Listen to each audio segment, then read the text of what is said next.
तो good morning student. पिछले class में हम लोग पढ़ा चुके थे नाइट्रो। तो नाइट्रो पढ़ाए थे, हम याद दिलवा देना चाहते हैं कि कहाँ तक पढ़ाए थे। एक बार हम लोग 3 डिग्री प्लस HNO2 के साथ करवाए थे। पीछे का रिवाइज करवा रहे हैं ताकि आगे समझ में अच्छे से आए। NO2 प्लस HNO2 के साथ जब रिएक्शन करवाए थे तो दिखाया जा रहा था कि यहाँ पर नो रिएक्शन हो रहा था। तो इसी के आगे अब हम धीरे धीरे चलते हैं। तो कॉपी में अच्छा से उतारना है और समझने का कोशिश अच्छा से करना है। तो आज हम यही नो रिएक्शन के बाद आगे चलेंगे। हम लोग एक और रिएक्शन आता है, वो रिडक्शन कहलाता है।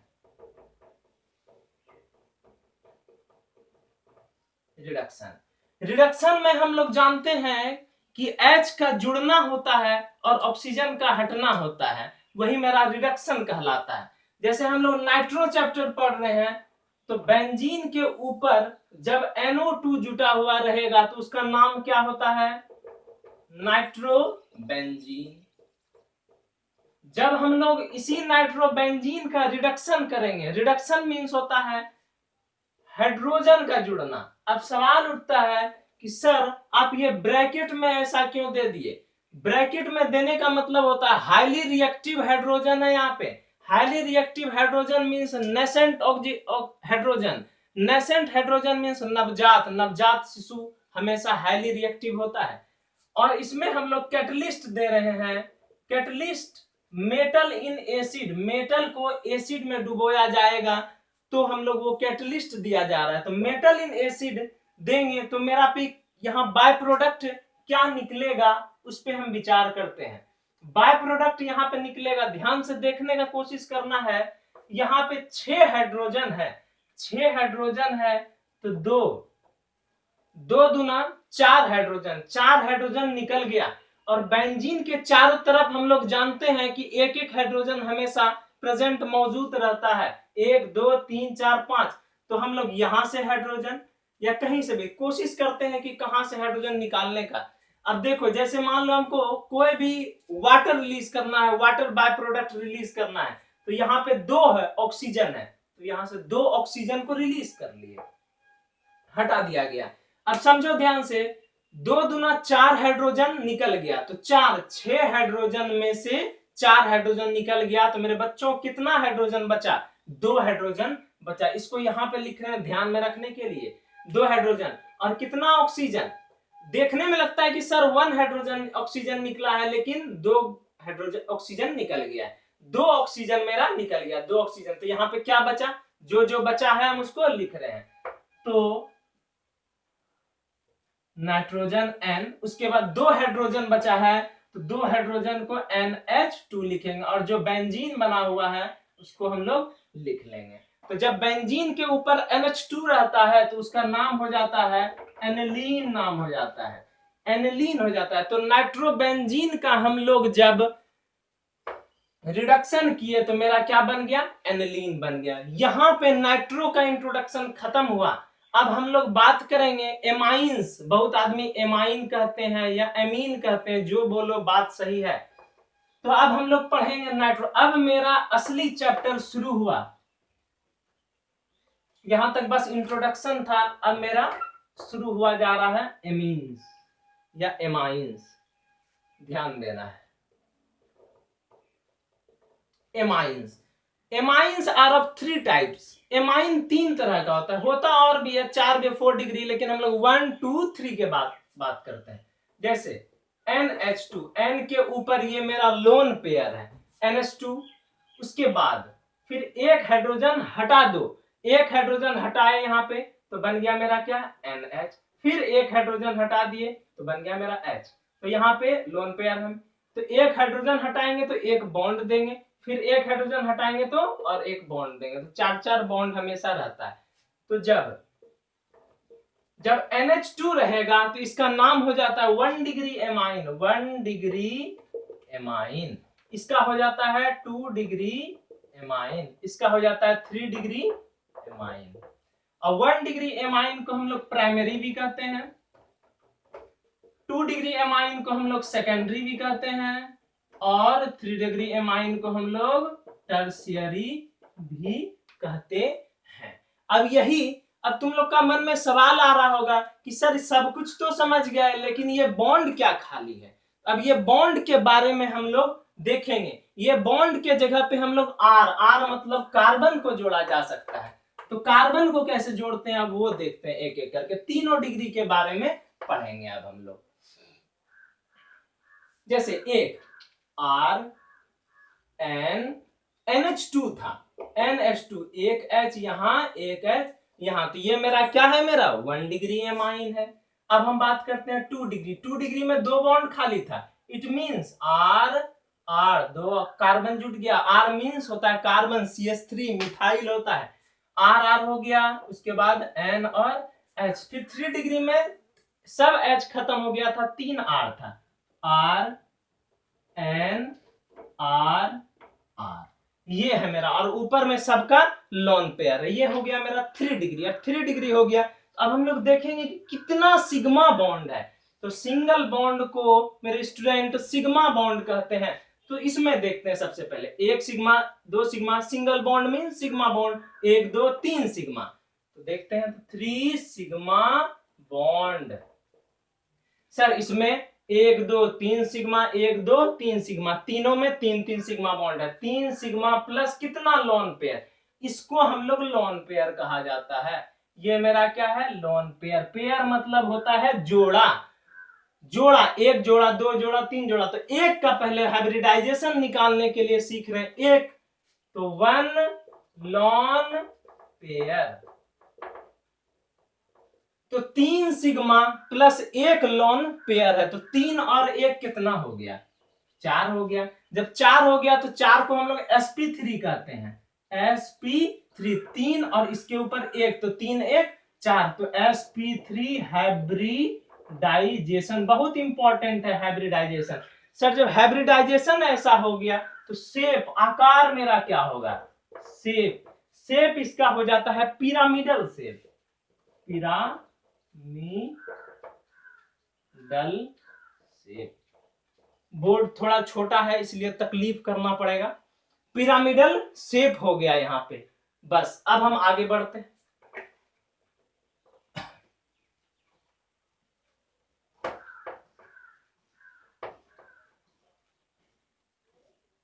अब हम लोग ये क्वेश्चन के तौर पर पूछा जाता है, बहुत इंपॉर्टेंट, जो इंपॉर्टेंट रहेगा हम वहां पे स्टार बनाने का कोशिश करेंगे। अब हम लोग पढ़ेंगे बेसिक कैरेक्टर एमाइंस का। एमाइंस का बेसिक कैरेक्टर, एमाइंस का बेसिक कैरेक्टर। इंग्लिश मीडियम वाले जो बच्चे होंगे वो लिख लेंगे बेसिक कैरेक्टर ऑफ एमाइंस। जैसे एमाइंस का पहले हम लोग बात करते हैं NH3, उसके बाद 1 डिग्री, उसके बाद 2 डिग्री और 3 डिग्री के बारे में बात करेंगे। RNH2, फिर 2R, तो क्या होगा, 2R होता है तो 1 हाइड्रोजन कम हो जाता है। जब 3R रहता है तो 1 हाइड्रोजन और कम हो जाता है। थोड़ा बड़ा लिख रहे हैं NH, फिर यहाँ 3R, R N, बस। अब देखेंगे यहाँ पे बेसिक कैरेक्टर ऑफ एमाइंस देखना है। अब बोलेगा सर इसका नाम लिख दीजिए, थोड़ा भूल गए हैं। तो NH3 का नाम हो जाता है एमोनिया। इसका नाम क्या हो जाता है, 1 डिग्री एमाइन। इसका नाम हो जाता है 2 डिग्री एमाइन, और लास्ट वाले का नाम हो जाता है मेरा 3 डिग्री। जब 3 आ रहे तो मेरा नाम हो जाएगा 3 डिग्री एमाइन। अब हमको जानना है कि आखिरकार बेसिक कैरेक्टर क्या होता है। बेसिक कैरेक्टर ध्यान से सुनने का कोशिश करना है। बेसिक कैरेक्टर जितना R मींस क्या, CH3 मींस मिथाइल R। हम लोग बताए हैं पिछले क्लास में तुम लोग को, R मेरा प्लस आई इफेक्ट होता है। प्लस आई इफेक्ट अच्छे से हम लोग 11th में बता चुके हैं। अगर नहीं बताए हैं, अगर जो बच्चा 11th में नहीं थे तो यहाँ पे कोशिश करो समझने का। प्लस आई, R क्या करता है, प्लस आई इलेक्ट्रॉन को धक्का देता है। धक्का देना मतलब पुश करता है। ये R प्लस आई है, प्लस आई इलेक्ट्रॉन को पुश करता है, धक्का देता है। क्या करने के लिए, लोन पेयर आसानी से निकल जाने के लिए। इसमें एक R है, इसमें कितना R है, यहाँ पे 2 2 प्लस आई है और उधर कितना है 1 + 2 + 3 प्लस लिख दें +i और +i। यहाँ पे 3 प्लस आई है, तो देखेंगे कौन सबसे, देखो ध्यान से सुनो, जितना ज्यादा +i इफेक्ट रहेगा, जितना ज्यादा +i रहेगा, जितना ज्यादा r रहेगा, वह इलेक्ट्रॉन को आसानी से निकलने में मदद करता है। और जो जितना आसानी से lone pair electron lone pair को आसानी से निकल जाता है, वो क्या होता है, ज्यादा बेसिक होता है। तो इस तीनों में से कौन ज्यादा बेसिक होगा? वास्तव में ये 3r है, तो बेसिक कैरेक्टर उसका ज्यादा होगा। इसलिए हम लोग जब बाएं से दाएं जाते हैं तो बेसिक कैरेक्टर क्या हो रहा है, बढ़ रहा है। तो इस बात को हम लिख देते हैं, हम सब बात लिख देते हैं ताकि तुम लोग कॉपी में लिखो और याद करो अच्छा से। ये सब ऑब्जेक्टिव क्वेश्चन ये सब पूछ जाता है। इस क्रम में basic character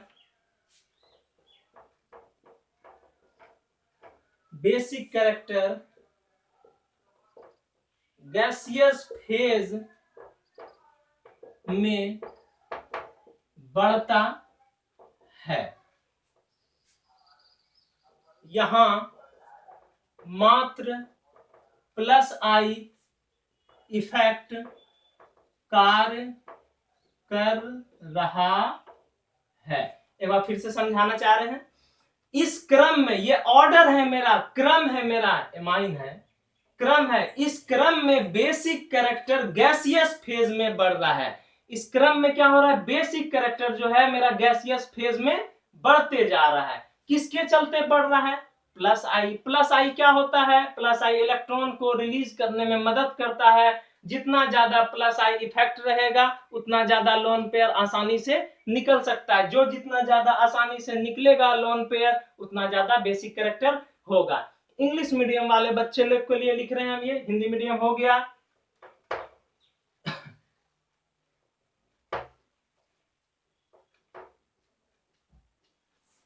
English medium, in gaseous phase basic character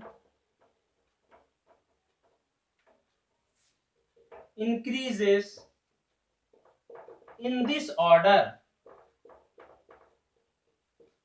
In gaseous phase basic character increases in this order. ये ऑर्डर, ये क्रम में बेसिक कैरेक्टर गैसियस फेज में बढ़ता है।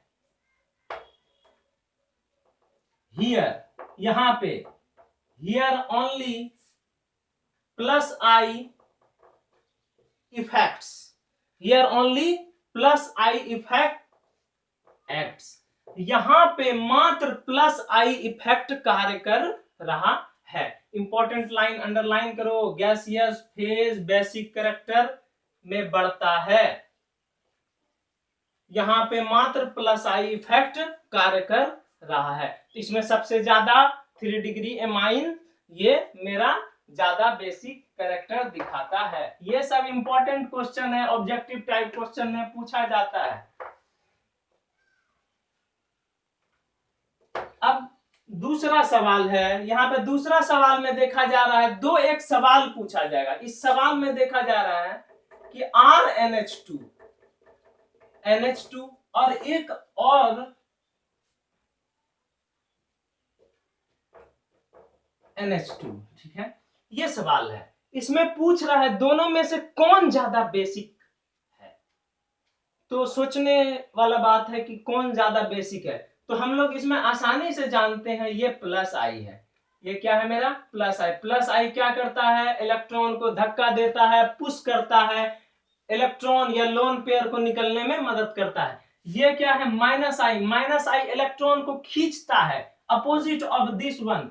-i क्या करता है, इलेक्ट्रॉन को खींचता है, तो इसका इलेक्ट्रॉन नहीं निकलेगा। जो जितना ज्यादा इलेक्ट्रॉन निकालेगा वो उतना ज्यादा बेसिक कैरेक्टर दिखाएगा। तो ये क्या है मेरा एलिफेटिक एमीन्स, और ये क्या है मेरा एरोमेटिक। एरोमेटिक कैसे, बेंजीन है तो इसका मतलब ये क्या है मेरा एरोमेटिक एमीन्स है। तो ये क्या है मेरा इंपॉर्टेंट है, ये भी एलिफेटिक एमीन्स दोनों में से कौन, ये वाला ज्यादा है, एलिफेटिक एमीन्स ज्यादा बेसिक होता है। क्यों? आर के प्लस आई इफेक्ट, आर के प्लस आई इफेक्ट के कारण।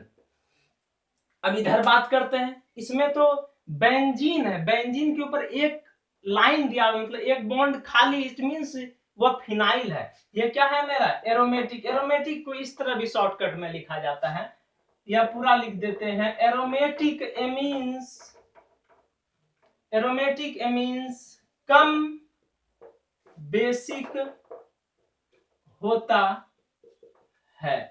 क्यों भाई? क्योंकि इसमें माइनस आई है, माइनस आई मींस फिनाइल ग्रुप है ये। फिनाइल, फिनाइल क्या होता है, जब बेंजीन में एक बॉन्ड खाली रहेगा। क्यों? फिनाइल के माइनस आई इफेक्ट के कारण। फिर से एक बार समझा रहे हैं ध्यान से, एलिफेटिंग एमीन जो होता है ज्यादा बेसिक होता है। क्यों? क्योंकि इसमें प्लस आई इफेक्ट है। प्लस आई इफेक्ट क्या करता है, लोन पेयर को धक्का देता है, आसानी से निकलने में मदद करता है। जो जितना ज्यादा लोन पेयर निकालेगा वो उतना ज्यादा बेसिक होता है। ये ज्यादा लोन पेयर निकाल रहा है और ये तो निकालने में मदद ही नहीं कर रहा है, उल्टा खींच रहा है ना। इसलिए फिनाइल ग्रुप के कारण, ये माइनस आई इफेक्ट के कारण क्या है, कम बेसिक, और ये क्या है मेरा, ज्यादा बेसिक है। थोड़ा इंक का मार्कर का कंठ सूख रहा है इसलिए भर रहे, तब तक उतारो।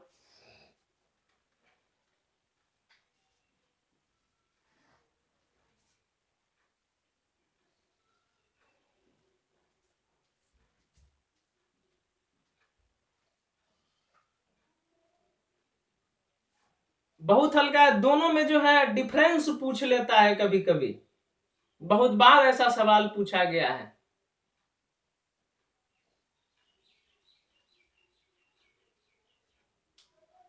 अब हम लोग पानी में घुलनशीलता उसके बारे में पढ़ेंगे। अब इंग्लिश मीडियम वाले अगर बच्चे लिखना चाहते हैं तो वो लिख लो।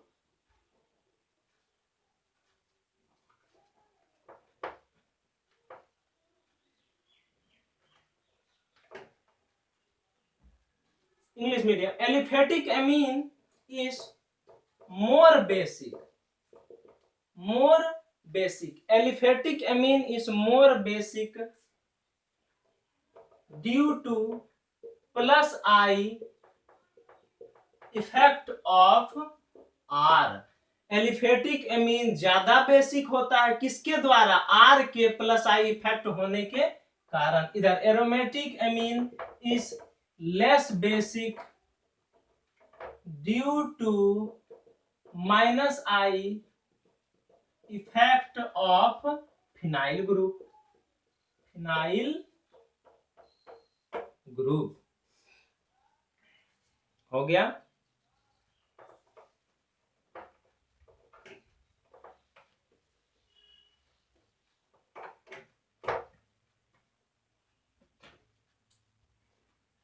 अब हम सॉल्युबिलिटी के बारे में बात करते हैं। इसका पानी में घुलनशीलता। अब हम लोग कोई भी एमीन्स कैसे घुलनशील है, कितना ज्यादा घुलनशील है, उसके बारे में बात करेंगे। इंग्लिश मीडियम वाले बच्चे लिख लेंगे solubility in water, solubility in water, इसके बारे में पढ़ेंगे। कैसे आखिरकार जाना जाता है कौन, तुमसे एक सवाल पूछ लेगा कि एलिफेटिक एमीन, एलिफेटिक एमीन्स या एरोमेटिक एमीन्स, दोनों में से कौन ज्यादा सॉल्यूबल होता है, किसमें, पानी में कौन ज्यादा आसानी से सॉल्यूबल है। तो हम लोग आसानी से इसके बारे में बात कर सकते हैं, एलिफेटिक और एरोमेटिक। एलिफेटिक ज्यादा सॉल्यूबल होता है, ये ज्यादा है और ये कम है। क्यों? क्योंकि इस आर का साइज छोटा है। ड्यू टू, क्या लिखेंगे, due to smaller size of R, R के छोटे आकार होने के कारण, हिंदी मीडियम वाले बच्चे, आर के छोटे आकार होने के कारण। देखो जितना ज्यादा आर का साइज छोटा होगा, मींस कार्बन का साइज छोटा होगा, उतना ज्यादा क्या होगा, पानी में घुलनशीलता या सॉल्युबिलिटी इन वाटर क्या होगी, बढ़ेगी। इसलिए एरोमेटिक और एलिफेटिक में इसमें फिनाइल ग्रुप है, बेंजीन है, इसलिए ज्यादा कॉम्प्लेक्स और ये कम कॉम्प्लेक्स, इसलिए ये आसानी से घुल जाएगा और वो आसानी से नहीं घुलेगा।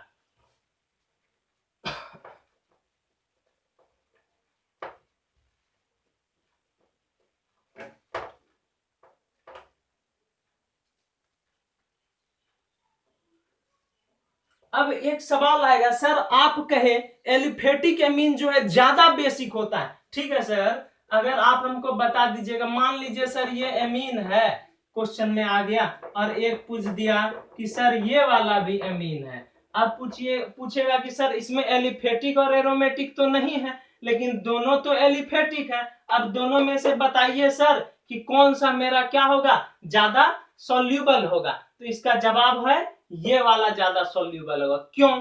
अगर ब्रांच, ब्रांच मतलब क्या होता है, शाखा, जितना ज्यादा शाखा बढ़ने लगेगी उतना ज्यादा सॉल्युबिलिटी घटने लगेगा, डिक्रीज होगा, और जितना कम शाखा होगा, जितना कम ब्रांच होगा, इसमें एक भी कुछ है कार्बन लटका हुआ नीचे नहीं, तो जितना कम ब्रांच होगा उतना ज्यादा सॉल्युबिलिटी क्या होगा, बढ़ेगा। यही बात लिख रहे हैं हम लोग। एलिफेटिक एमीन्स में शाखा बढ़ेगी,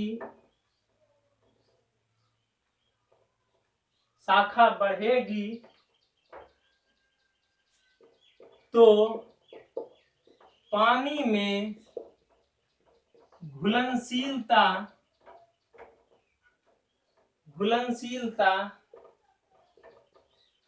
घटेगी। क्या बोल रहे हैं, अंडरलाइन कर रहे हैं इंपॉर्टेंस, एलिफेटिक एमीन्स में क्या होगा, शाखा बढ़ेगा तो पानी में घुलनशीलता क्या हो जाएगी, घट जाएगी। जितना ज्यादा ब्रांच होगा, जितना ज्यादा शाखा होगा, उतना ज्यादा क्या होगा, पानी में घुलनशीलता क्या हो जाएगी, घट जाएगी। हिंदी मीडियम वाले बच्चे लिख लो, in aliphatic amines, in aliphatic amines if branching means होता है शाखा, if branching increases solubility in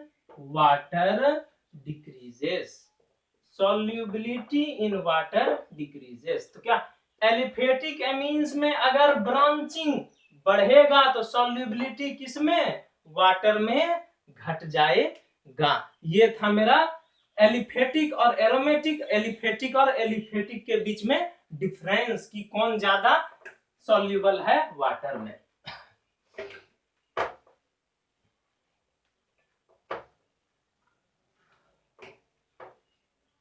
अब हम लोग बात करते हैं नोमेनक्लेचर पे।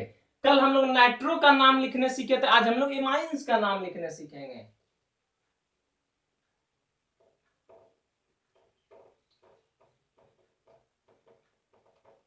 नोमेनक्लेचर मींस होता है नामांकन। कैसे नामांकन करेंगे, देखो ध्यान से, अल्केन नामाइन, अल्केनामाइन, अल्केन और एमाइन।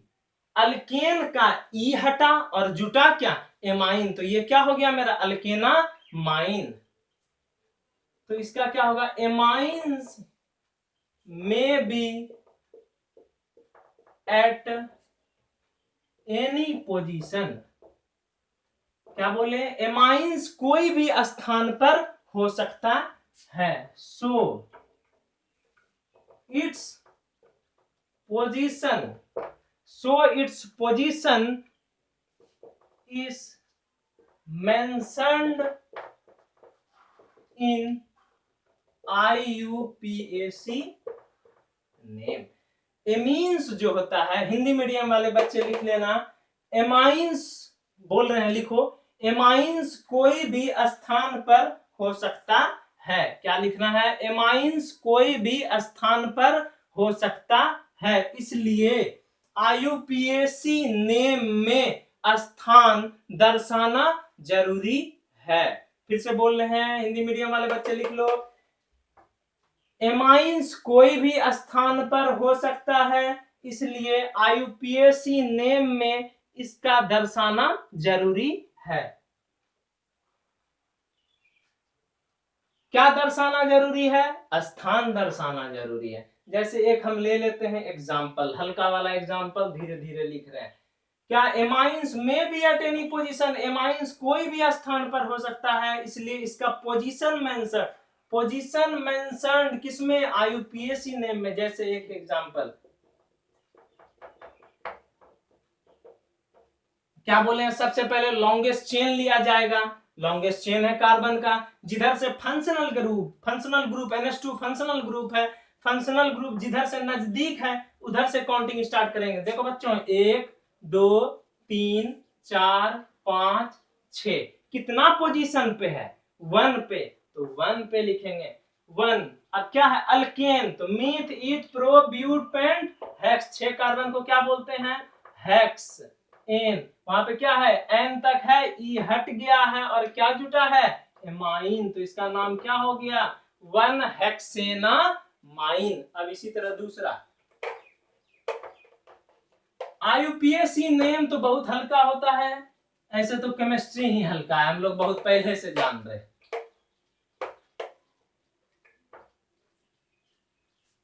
अब दूसरा,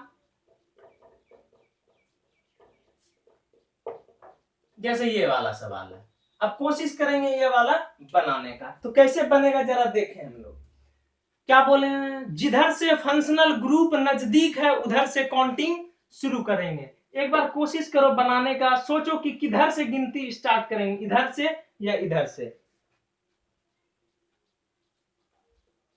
क्या सोच लिया?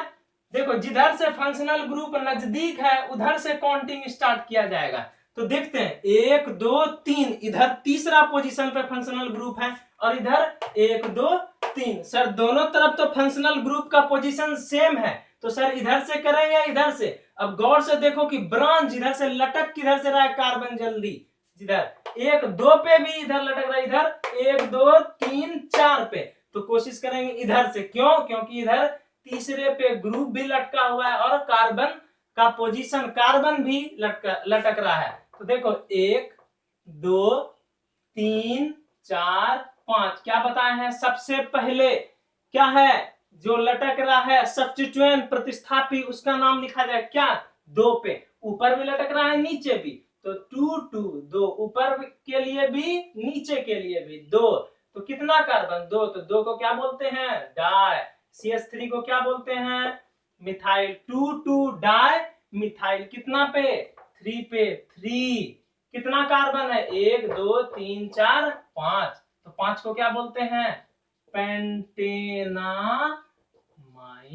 तो नाम क्या हो गया? 2 2 डाइमिथाइल 3 पेंटेनामाइन। अब कुछ किताब का सवाल ले लेते हैं हम, ऐसे तो बनाते रह जाएंगे बहुत दूर तक, अगर किताब का सवाल लें तो तुम लोग को भी लगेगा कि हाँ है। जैसे एक किताब का सवाल आ रहा है, देखो बहुत आसान है, कुछ ट्विस्ट करके किताब का सवाल में दिया गया है, ऐसे हल्का ही है, तो देखो समझो कैसे किताब का सवाल है।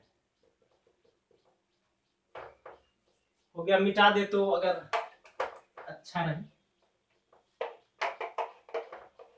देखो किताब का सवाल बनवा रहे हैं,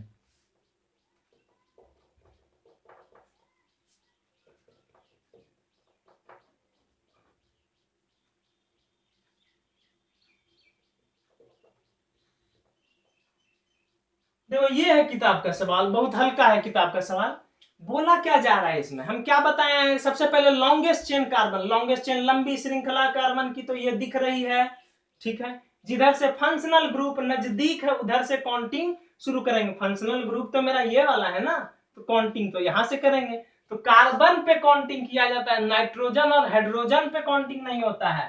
कार्बन यहाँ है तो 1 2 3 4 5 6 7 काउंटिंग तो हो गया। अब देखेंगे कि कितना पे, 2 पे लटक रहा है, माने क्या लटक रहा है, नाइट्रोजन।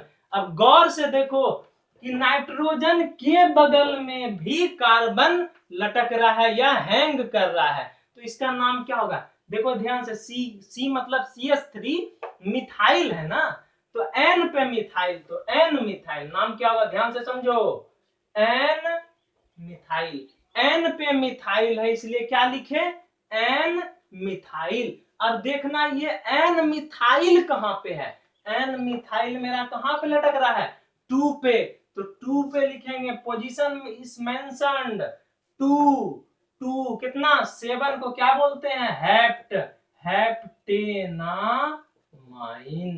ध्यान दो, एक और सवाल ले रहे हैं, कोशिश करो समझने का। N है CH3 इसलिए N मिथाइल, 2 पे लटक रहा है इसलिए 2 हेप्टेनामाइन। अब जैसे दूसरा सवाल देखो कैसे है।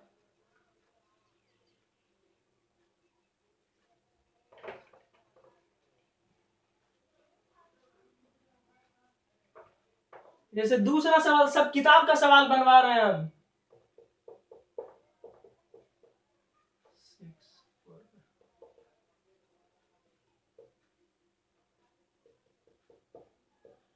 बोर्ड छोटा है इसलिए बार बार मिटाना पड़ता है, क्लासरूम में अगर रहते तो अच्छा से बड़ा बोर्ड था। यहाँ लॉकडाउन कुछ सीखने को, बहुत चीज सिखाया है हम लोग को। देखो यहाँ पे क्या है, सबसे पहले क्या बताए हैं, लॉन्गेस्ट चेन लिखा जाएगा। लॉन्गेस्ट चेन किधर जा रहा है, देखने में तो लग रहा है लॉन्गेस्ट चेन मेरा क्या है, ये वाला। एक बार पहले तुम लोग सोच लो तब कैसे, जरा देखे, सोच लिया, किधर से, इधर से काउंटिंग स्टार्ट हो, कैसे, देखो ग्रुप किधर, फंक्शनल ग्रुप किधर लटक रहा है, 1 2 मेरे बच्चों, इधर 1 2 3 4 5, इसलिए काउंटिंग हमेशा इधर से शुरू होगा, 1 2 3 4 5 6। अब हम क्या बताएं, जिधर फंक्शनल ग्रुप नजदीक है उधर से काउंटिंग तो हो गया। अब जितना पे फंक्शनल ग्रुप लटक रहा है उसका पोजीशन मेंशन करना है, और फंक्शनल ग्रुप में क्या मिथाइल है तो उसका, तो क्या है देखो एन पे। अब तुम लोग के बारे में, तुम लोग कैसे नाम लिखा हम उसके बारे में बता रहे हैं, तुम लोग कैसे लिखा होगा फिर हम बताएंगे। सर यहाँ पे एन मिथाइल है तो एन पे लटक रहा है इसलिए सर एन मिथाइल लिख दिए। उसके बाद सर 4 पे है तो 4 पे 4 मिथाइल लिख दिए सर। उसके बाद कितना है, 2 पे लटक रहा है इसलिए 2। उसके बाद सर 6 कार्बन है तो 6 को सर बोलते हैं हेक्सेनामाइन। ये तुम लोग का दिमाग में आ रहा होगा, लेकिन वास्तव में ये वाला क्या है मेरा, एब्सोल्युटली रॉन्ग है। ये क्या है मेरा, गलत है ये वाला नाम। सर सही क्या है, अब सही देखो, अब तुम लोग का दिमाग में आया होगा ऐसा, लेकिन देखो होता क्या है कैसे। अब एक जाति का आदमी को, लोग को एक साइड बैठाया जाता है, ना कि सबको अलग अलग बना दिया जाता है, बैठा दिया जाता है। तो एक जाति, सर ये भी मिथाइल है और सर ये भी मिथाइल है, सर ये भी मिथाइल है और सर ये भी मिथाइल है, तो दोनों मिथाइल को क्या करेंगे, एक साथ लेंगे। तो एन पे मिथाइल है इसलिए एन, और 4 पोजीशन पे भी मिथाइल है इसलिए एन कोमा N4, 2 मिथाइल लटकता है तो क्या होता है, di methyl, N4 di methyl. देखो कि फंक्शनल ग्रुप NH2 कहां जुड़ा हुआ है, इस पे 2 पे, तो 2 6 कार्बन को क्या बोलते हैं, हेक्सेनामाइन बोला जाता है। चलो हो गया।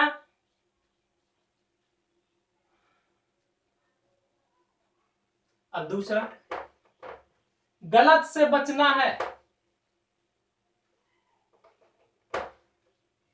तीसरा, नेक्स्ट सवाल देखते हैं।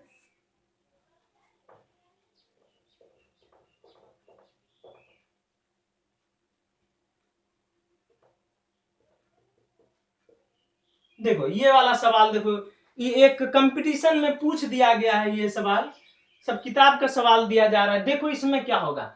सबसे पहले फंक्शनल ग्रुप, बार बार बोल रहे हैं, ध्यान दो मेरा बात पे। सबसे पहले फंक्शनल ग्रुप जिधर से है उधर से काउंटिंग। सबसे पहले लंबी श्रृंखला ये है, फंक्शनल ग्रुप किधर से नजदीक है, 1 2 3, और इधर 1 2 3 4 5, इधर 5 बहुत दूर है, 3 नजदीक है। 1 2 3 4 5 6 और क्या 7, 3 पे लटक रहा है। तो अब देखेंगे कि एन पे कहां कहां पे, एन पे देखेंगे क्या कार्बन लटक रहा है। बिल्कुल सर यहाँ पे लटक रहा है। तो एक मिथाइल यहाँ पे, 2 मिथाइल, 2 मिथाइल लटक रहा है। तो एक उधर वाला एन और एक इधर वाला एन, तो 2 लटक रहा है, एन एन 2 लटक रहा है, तो क्या होगा एन एन डाइमिथाइल। पोजीशन 3 पे लटक रहा है, इसलिए क्या होगा 3। कितना 7 कार्बन को क्या बोलते हैं, हेप्टेनामाइन। तो क्या हो गया नाम, एन एन डाइमिथाइल 3 हेप्टेनामाइन। नेक्स्ट सवाल पे आते हैं।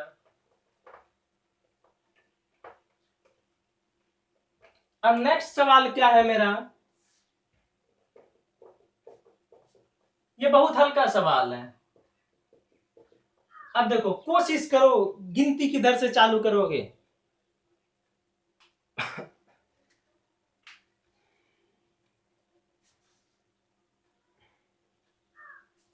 अब देखो सोच लिया, लंबी श्रृंखला लॉन्गेस्ट चेन इधर है, ठीक है मान लिए सर लॉन्गेस्ट चेन इधर है। अब कितना पे 1 2 तीसरा पे लटक रहा है सर, इधर भी 1 2 तीसरा, तो किधर से भी काउंटिंग तुम क्या कर सकता है, शुरू कर सकता है। काउंटिंग शुरू हो रहा है सर, किधर से करें, तो इधर से या इधर से 1 2 3 4 5, इधर पे काउंटिंग कर लिया गया। तो देखो कि एन पे सबसे पहले क्या पता है, एन पे 2 कार्बन है। तो यहाँ गौर से देखो, एन 2 कार्बन है, 2 कार्बन को क्या बोलते हैं, इथाइल।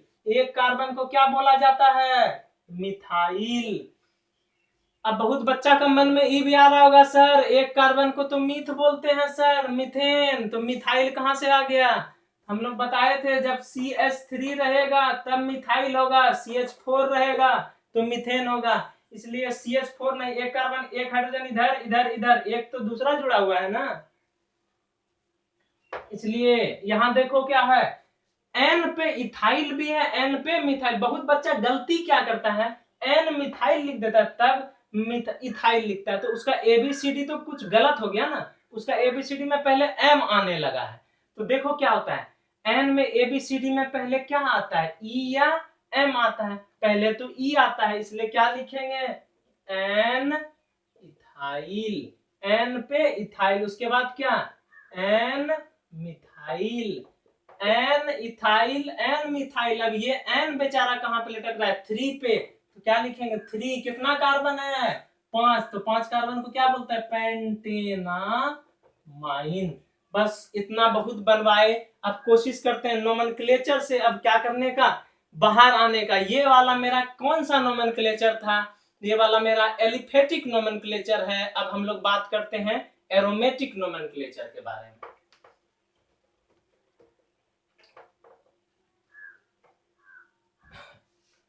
अब देखो एरोमेटिक, एरोमेटिक मींस मेरे बच्चों क्या होता है, एरोमेटिक मींस होता है जब बेंजीन रहे। तो देखो बेंजीन के ऊपर जब NH2 रहे तो इसका नाम कुछ याद होगा तुम लोग को, इसका नाम हो जाता क्या है, एनिलीन। क्या नाम हो जाता है, याद करो, जब बेंजीन के ऊपर NH2 रहता है तो उसका नाम हो जाता है मेरा क्या, एनिलीन नाम हो जाता है। एक अगर मान लो CH3 जुटा हुआ है, हमेशा 4 बॉन्ड, 1 2 3 4 लॉन पेयर को जोड़ के। अब देखो N पे क्या जुटा हुआ है, सेम एज प्रीवियस कंडीशन, जो पहले अप्लाई कर रहे थे वही अप्लाई करेंगे। N पे मिथाइल, नाम क्या हो जाएगा, N पे क्या है मेरा मिथाइल। ध्यान से समझने का कोशिश करो, N पे क्या है मेरा मिथाइल, तो क्या लिख दिए एन मिथाइल। जब मान लो ये जुट जाएगा तो बेंजीन के ऊपर क्या बचा, NH2 ही ना जुटा। अभी तुरंत क्या पढ़े NH2 को, एनिलीन, तो क्या नाम हो जाएगा एन मिथाइल। इधर जगह नहीं इसलिए नीचे लिख रहे हैं एन मिथाइल एनिलीन। लीन। अब एक सवाल आ रहा है, सर आप तो सर इधर CH3 जोड़ दिए ना, अगर हम इधर जोड़ देंगे तो अगर हम लोग इधर भी जोड़ दिए CH3, अगर हम लोग इधर भी जोड़ दिए, बहुत बच्चा CH3 इधर लिखता है, हाइड्रोजन तो बॉन्ड नहीं ना कर रहा है, कार्बन कर रहा है। ऐसे बोथ आर करेक्ट, दोनों सही है, किसी भी तरीका से लिख सकते हैं। कोशिश करो इधर से ऐसे लिखने का। अब देखो N पे उधर भी मिथाइल है, N पे इधर भी मिथाइल है, तो क्या नाम हो जाएगा, कोशिश करो, NN, दो उधर भी इधर भी, NN डाइमिथाइल। क्या हो गया, NN डाइमिथाइल, दो जाति का लोग को अलग अलग, एक जाति का एक साइड, NN डाइमिथाइल। जब ये दोनों हटा दो तो क्या बचा यहाँ पे मेरा, NH2 ना बचा, तो एनिलीन ना अभी तुरंत पढ़े हम लोग, तो NN डाइमिथाइल एनिलीन, ये मेरा इसका नाम हो गया। अब जैसे एक और लिया जाए, जैसे बेंज, इसके ऊपर NH2 जुटा हुआ है और इसके ऊपर CH3 जुटा हुआ है। अब कोशिश करेंगे कि इसका नाम क्या है। तो हम लोग बताएं, याद करो कि जब बेंजीन का इस पोजीशन को ऊपर वाले को पारा, तो इसका अपोजिट साइड भी क्या होगा, पारा। इस पोजीशन को क्या ऑर्थो, तो इस पोजीशन को भी ऑर्थो, इसको मेटा, इसको मेटा। तो देखो ऑर्थो पोजीशन पे क्या जुड़ा हुआ है, मिथाइल, तो नाम क्या हो जाएगा, छोटी ओ मतलब ऑर्थो। ऑर्थो पे क्या है, मिथाइल। मिथाइल का काम खत्म, तो मान लो इसको छिपा लो, तो क्या बचा इसका, और इसको देखो और से एनिलीन, तो इसका नाम क्या हो गया, ऑर्थो मिथाइल एनिलीन। इसका कॉमन नेम सब जो होता है थोड़ा डिफिकल्ट होता है, उसको याद रखना पड़ेगा। देखो क्या होता है, क्या टोल्यूइन तो पढ़े ना हम लोग, तो जब बेंजीन के ऊपर CH3 रहे तो टोल्यूइन होता है, इसलिए इसका नाम क्या होगा, ऑर्थो टोल्यूडाइन हो जाएगा। ऑर्थो टोल्यूइन और एमाइन जो है ना, उससे दोनों मिल के बना, तो क्या नाम हो गया, ऑर्थो टोल्यूडीन या टोल्यूडाइन। अब यही अगर मेरा ऑर्थो पे जुटा हुआ है, अगर यही मेरा पारा पे जुटा हुआ रहेगा तो क्या होगा। अब पारा पे कैसे जोड़ते हैं, जैसे देखो, जैसे यहाँ पे मान लो NH2 है यहाँ मेरा और यहाँ पे CH3, तो ये मेरा पारा पे है ना, तो इसका नाम क्या हो जाएगा, छोटी p, पारा मिथाइल। p पे है इसलिए क्या हो गया यहाँ, पारा मिथाइल। क्या बचा, बेंजीन के ऊपर NH2 एनिलीन ना, तो पारा मिथाइल एनिलीन। इसका कॉमन नेम क्या हो जाएगा, पारा पे है इसलिए पारा टोल्यूडाइन हो जाएगा। ये है। अब एक और थोड़ा, ये तो बहुत हल्का है, SO3H है बेंजीन के ऊपर और नीचे में क्या जुटा हुआ है, NH2 जुटा हुआ है। अब इसको कोशिश करेंगे बनाने का कि कैसे बनता है। तो देखो बेंजीन के ऊपर SO3 मींस क्या, सल्फोनिक एसिड, जानते हैं हम लोग। और क्या होता है, पारा, NH2 को हम लोग क्या बोलते हैं, एमीन, एमिनो बोला जाता है ना। तो पारा पे देखो NH2 किस पे जुटा हुआ है, पारा पोजीशन पे, तो क्या हो गया, पारा, छोटी p मेरे बच्चों, पारा, पारा एमिनो बेंजीन। क्या लिखे, पारा एमिनो बेंजीन। एमिनो का काम क्या हो गया, खत्म हो गया ना। अब देखो SO3 को क्या बोलते हैं, SO3 सल्फोनिक, क्या हो गया, पारा एमिनो बेंजीन सल्फोनिक एसिड, ये वाला नाम हुआ इसका। अब अगर हम लोग कॉमन नेम के इसके बारे में बात करेंगे, दोनों अलग है, इसके बारे में बात करेंगे तो क्या हो जाएगा, पारा पोजीशन पे, इसलिए क्या नाम, छोटी p, पारा सल्फानिलिक एसिड। क्या नाम हो गया इसका, पारा सल्फानिलिक एसिड, ये वाला हो गया मेरा। अब हम लोग बात करेंगे आइसोमेरिज्म, यहाँ पे नोमेनक्लेचर खत्म हो गया। अब हम लोग बात करेंगे आइसोमेरिज्म के बारे में बात किया जाएगा। आइसोमेरिज्म हेडिंग दे देते हैं, आइसोमेरिज्म। आइसोमेरिज्म हम लोग तुम लोग को बहुत बार पढ़ाए हैं। पहला होता है क्या, देखो isomerism are of many types, बहुत तरह का होता है, chain isomers, position isomers, metamers, बहुत टॉटोमर्स, बहुत तरह का होता है, फंक्शनल आइसोमर्स। लेकिन धीरे धीरे हम लोग सबसे पहले एक एक करके चलेंगे, तो आज बस यहीं तक पढ़ते हैं। आज हम लोग एक चीज और तुम लोग को हम बताना चाहते हैं, देखो ये हम लोग नाइट्रो चैप्टर थोड़ा बड़ा है, इसलिए हम लोग जो YouTube पे वीडियो डाल रहे हैं ना, वीडियो डाल रहे हैं, देखो टाइटल और डिस्क्रिप्शन होता है YouTube पे, वहां पे तो टाइटल में लिखा हुआ रहता है, लिखा हुआ होगा वहां नाइट्रो हैशटैग दिया हुआ रहेगा, #1। इसका मतलब है कि नाइट्रो चैप्टर का ये पहला क्लास था, कल जो पढ़ाए थे, और आज जो पढ़ा रहे हैं इसको हम लोग जो अपलोड करेंगे तो नाइट्रो #2 दिया हुआ रहेगा। और जितना दिन में चैप्टर खत्म हो जाए, अगर 10 दिन में खत्म हुआ तो नाइट्रो 1 2 3 4 से लेके कहां तक चल जाएगा, 10 तक। इसलिए ताकि तुम लोग को जो है नोट्स अगर कॉपी में लिख रहे हो तो इधर उधर ना हो, क्लास अच्छे से समझ में आए, और अच्छे से सीरियली वाइज तुम लोग क्या करो, कॉपी पे उतार लो, तब तुम लोग को पढ़ने में और अच्छा रहेगा। या अगर इधर उधर हो जाएगा ना तो थोड़ा दिक्कत होगा। बस आप लोगों ने पढ़ाने का अवसर दिया, मैं जिंदगी भर आप लोगों का आभारी रहूंगा। बस आज का क्लास यहीं तक, थैंक यू।